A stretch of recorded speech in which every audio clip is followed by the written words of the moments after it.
And some people said to me, like, are you okay talking about it? I'm like, it's the most exciting thing that's happened to me for years. Let's go for it. I'm Gareth, I'm 47, from Leeds, married, no kids. I'm a mum of 3. I've got a 27-year-old son, 24-year-old daughter, and a 21-year-old son.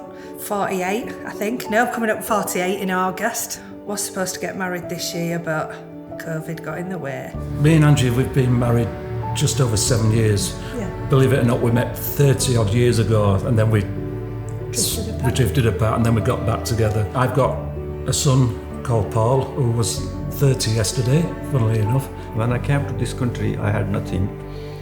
And this community and this country gave me a lot. I got 3 businesses running, and they have been running without me for 14 months. What have you done here? And the Marvel, they'll know the Marvel superhero.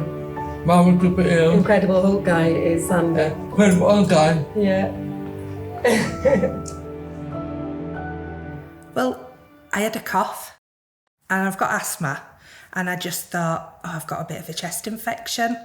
My partner had said to me, have you rung the doctor about this cough? Because it's gone on your chest, I can hear it. Late November, just one day at work, feeling really warm.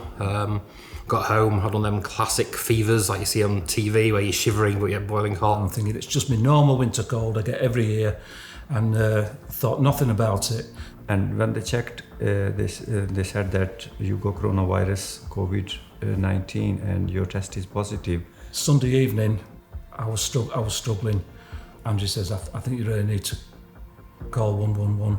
So they sent the paramedics out, come and checked me, and they just said, you're coming with us.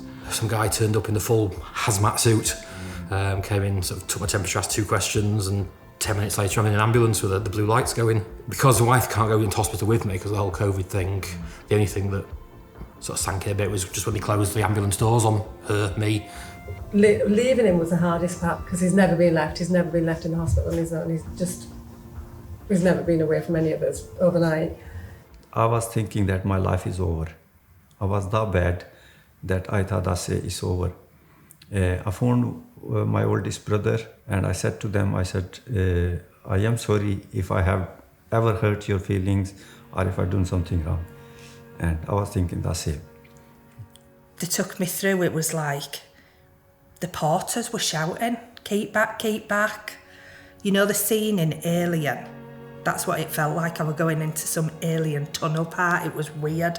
And then sort of the last thing I vaguely remember is them saying, right, we're going to have to try and pop the pipe up your nose into your lungs. I think it's called intubating you. You okay with that? And I'm like, yeah, I've heard that sometimes that happens. Next thing I know, it's about a week later. They're waking me up saying, do you know where you are? You're in St James's intensive care.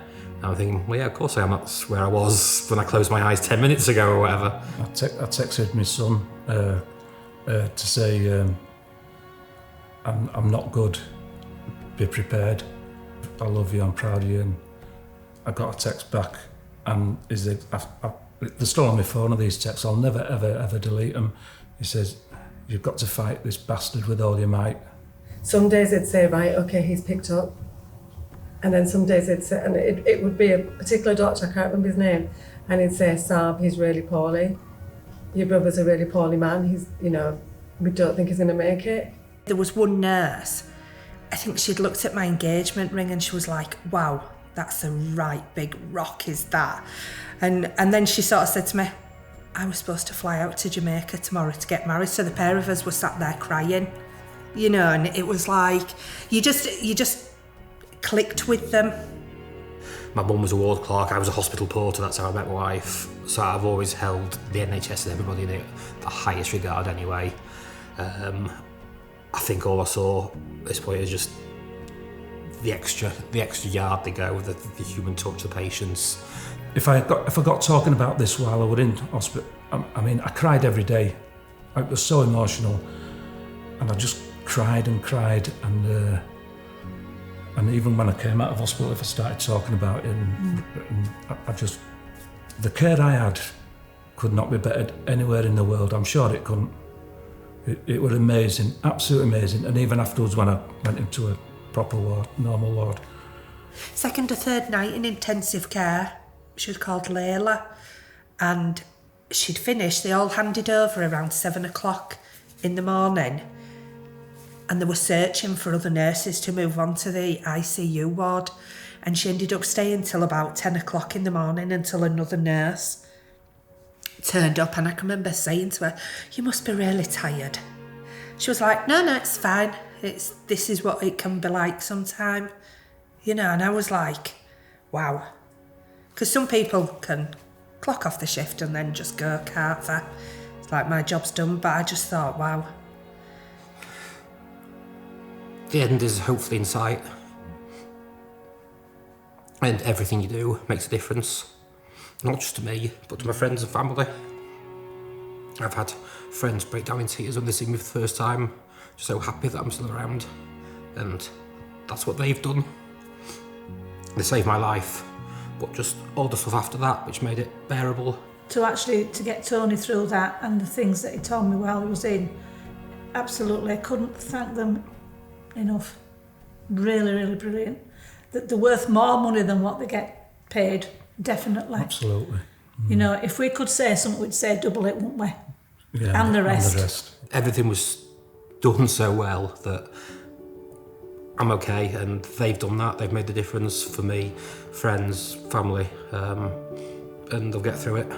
I had different people come in and helping me. They were from different faiths, they were from different colors, but they all treated me equally. I never ever had 14 months, I had never had experience somebody treating me differently. This other nurse plaited my hair. And I was like, your cleaners, your counsellors, your carers, you're having to help me on and off a commode, do you know what I mean? You're doing my hair. All those families who lost their loved one, you deserve salute from them as well, because you did tried and you do incredible hard work, and because of your incredible hard work, myself and many others are still alive. They're not just nurses, they're different doctors, they're so much more. Yeah, just thank you. I wish I could do more. I wouldn't be here without them. I wouldn't. And I owe my life to them. We give him a big cuddle. Big cuddle, yeah. Yeah? And tell him you're okay now. Okay, now, yeah. Yeah? Yeah. And you put weight back on? We're back on, yeah. They got me through it. They've got others through it. They'll get through it. Now I am going to cry.